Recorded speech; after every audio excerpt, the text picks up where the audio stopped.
আর মাত্র কিছুদিন বাকি। আপনার হাতে থাকা ফোনটি বৈধ বা অবৈধ কিংবা নিবন্ধিত আছে কিনা 16 ডিসেম্বরের মধ্যে নিবন্ধিত না থাকলে সকল ফোন বন্ধ হয়ে যাবে। যাদের নিবন্ধিত নাই ফোন বন্ধ হয়ে যাবে। তো এই জন্য আপনি কি করবেন, মেসেজ অপশনে যা চেক করবেন। মেসেজ অপশনে যে বড় হাতের KYD লিখে একটা স্পেস দিবেন। দেওয়ার পরে IMEI নাম্বার সেখানে বসাবেন। IMEI নাম্বার বসানোর পরে আপনি কি করবেন, সেন্ড করবেন, মানে একটা মেসেজ পাঠাবেন। কোন নাম্বারে সেন্ড করবেন? 16002 এই নাম্বারে সেন্ড করলে আপনার মোবাইল বৈধ না অবৈধ নিবন্ধিত আছে কিনা সেটার একটা মেসেজ আসবে।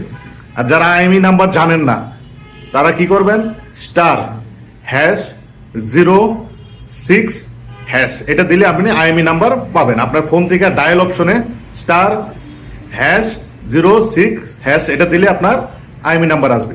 তো এই IMEI নাম্বারটা কি করবেন, মেসেজ অপশনে যে আপনি কি করবেন, বড় হাতের KYD লিখে একটা স্পেস দিবেন, সেখানে IMEI নাম্বার বসাবেন।